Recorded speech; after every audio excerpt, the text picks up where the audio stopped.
Hello and welcome to CIS 4510. In most cases, a change will happen during the execution of the project. Managing the change is a very important task. This session will address change management and the tools used to control that change.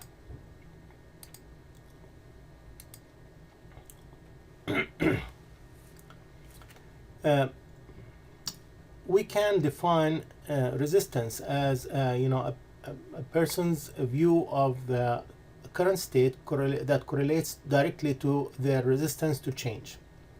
Those strongly invested in the current state may deny or discredit the need to change. Why do some changes fail while others succeed? Even with great communication, the most effective training, excellent project management, and amazing vision, the root cause of most failed change attempts is the lack of managing the people side of the change.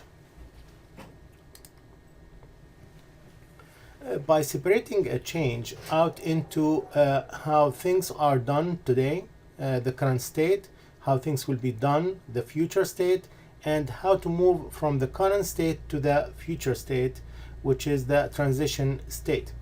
Change can be more effectively managed as specific tactics can be developed for each of these states of change.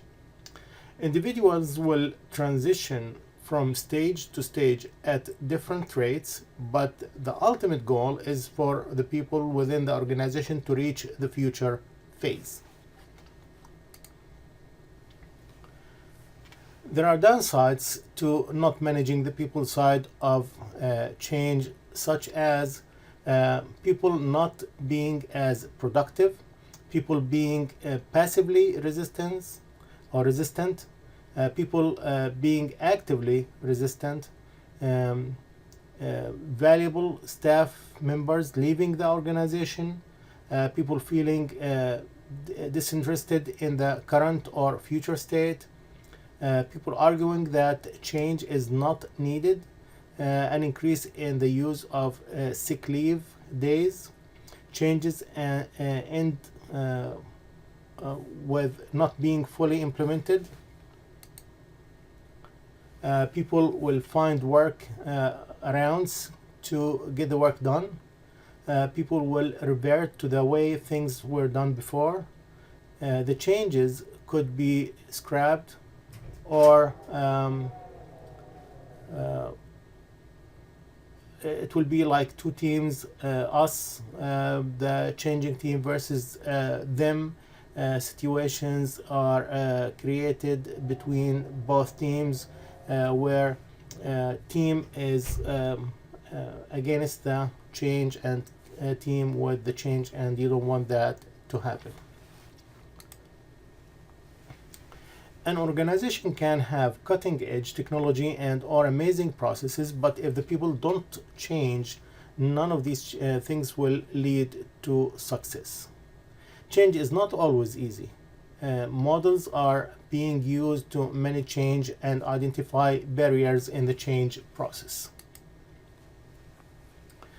One of the famous models is the ADCAR model that will assist in recognizing where problems are and where they arise, and give some tools for dealing with these problems.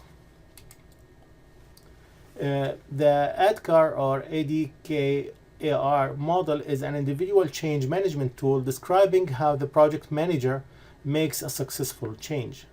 Effective change management requires a change management model as its foundation to encourage effective organizational and project change.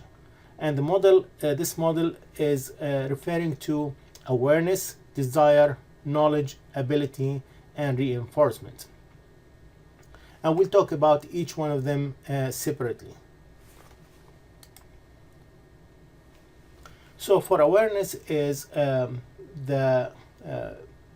equated to communication. However, the act of communicating does not always produce the result of awareness.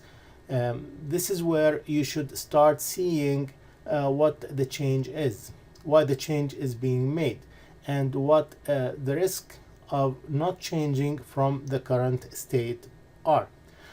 We need to explain it for the employees. We need to explain it for all stakeholders that will be involved. Why are we making that change? Why that change is happening? So if we have a project and that project, one of the details or one of the items change, then we need to address that change and share it with everybody so they can understand and they will be aware of this change or why this change is happening.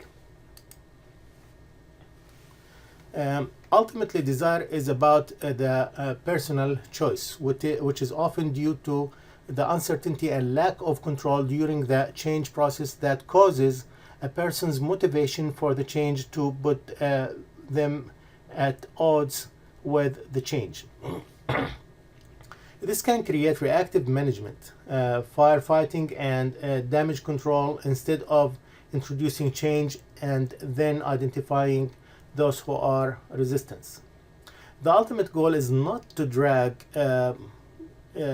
you along unwillingly, any employee unwillingly, but to create energy and engagement around the change that produces momentum and support from all employees. This is sometimes referred to as the what's in it for me stage. So all employees will ask, or anyone will ask, what's in it for me? All stakeholders will ask, what's in it for me? And again, if they have the awareness stage, which is the first one, or they are aware of what's going on and why it's going on, why it's happening, why that change is happening, then they will have the desire and motivation to support the change. And the third part is knowledge. Knowledge is the building block that usually causes the fewest issues. Our organization has a rich history of training delivery, but training should not be the only way knowledge is developed. It's important to equip the employees or everybody, the stakeholders, with the knowledge of how to change, what to do during the transition, as well as how to perform in the future state. Most likely, the people are afraid of the change because they don't know how would that affect their jobs, how to do it. Already they've been doing the same thing for a long time, so to change it will be hard. So knowledge on the skills and behaviors needed to support the change will be really appreciated. It's easy and commonly made mistake to jump straight to knowledge as a way to encourage individual change. The result is easy to predict. You show up for training and wonder why are we sitting through yet another training you know nothing about, and then without the prerequisite of awareness and desire, efforts to build knowledge will not be successful and potentially create more resistance. So first you have to introduce for them the idea or the change. You have to let them be aware of that, all stakeholders. You have to create that desire or motivation, and then you provide them with the training and knowledge on how the transition will be done, what do they need to do during the transition, and what are they going to do after the change happens, what their roles will be after that change. Now we come to the ability, which is building the block in the process where the change occurs and is defined by demonstrated achievement of the change. Expected performance results are performed. Knowledge and ability can seem similar, but there is a large gap between the two. While you may be given the tools and information, the knowledge, it's the time, practice, and access to the right tools that will translate into performance or ability. And the last block from this model is reinforcement. It's a natural tendency to resist to what we know. Research has even shown that it's not just a natural tendency, it's a physiological tendency. While making the change, it's difficult sustaining the change, which can be even more, it's harder than the change itself, just to keep that change or to sustain the change. This is why reinforcement of that change becomes such a critical component. It encourages and supports the change to ensure the new way stays in place. It takes a real effort to make sure a change sticks, especially as there is typically another change on the horizon once a change is finished. Reinforcement must be maintained so that change are sustained and deliver the results that was intended to begin with. So we have to make sure that that change did succeed, and if this change succeed, any other changes that will be made will be successful. If this one was blocked and everybody reverted to the old system, then the change will fail, and any other changes in the company will fail. We are talking about changes in the company, changes in the project, any changes that should be made should be managed and through using tools, using techniques, using strategies to be able to make those changes pass. And again, some of the changes will happen in the middle of the project, and the project manager has to know how to handle these changes. In most cases, should create awareness, create motivation with the team, and make sure that they can implement it the right way. So they can give them training to understand that, and then the ability and the skills to implement that, and then reinforcement for that change to make sure that it's successful and sustained.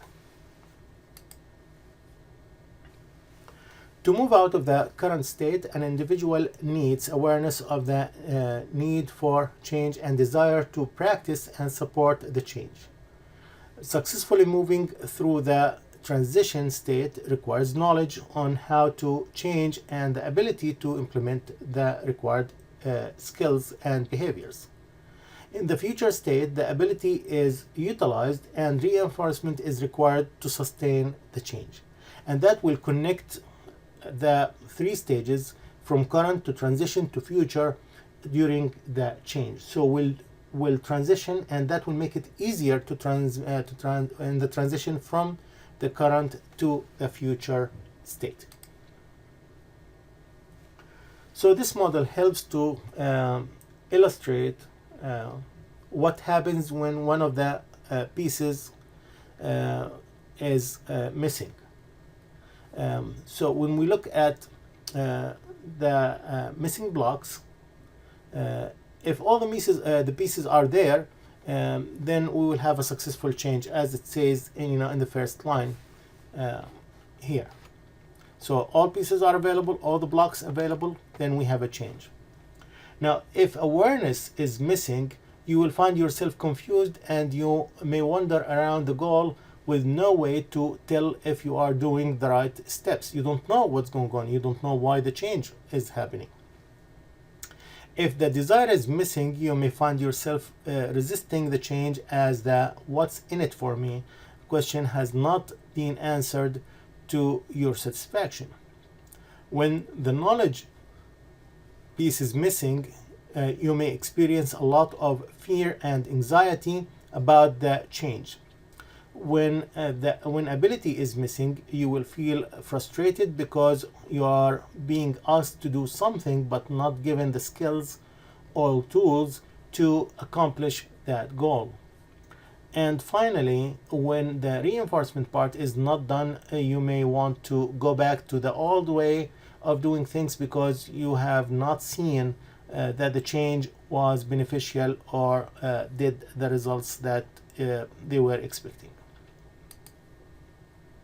So if the gap is awareness, the corrective action may include having management communicate what the change is and why are we making that change, and what the drivers of the change are, and what the risks are for not making the change.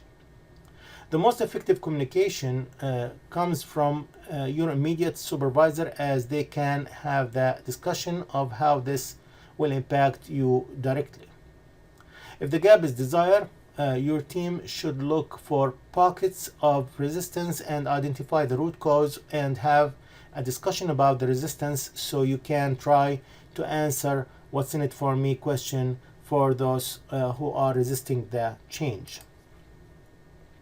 If the gap is knowledge, your team should have a discussion about where the knowledge gap is.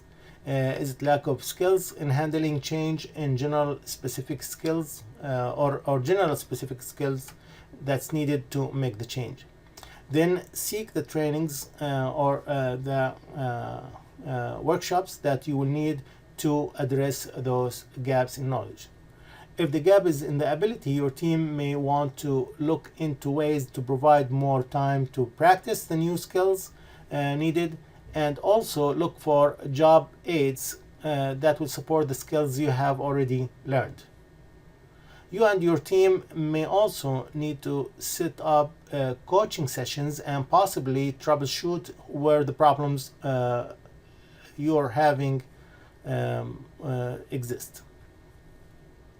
Finally, if the gap is in reinforcement, you and your team will want to make sure that messages from the senior leaders and supervisors are constantly saying that the change is here to stay, and continue to set up individual coaching sessions that will identify each person gaps to try to move forward.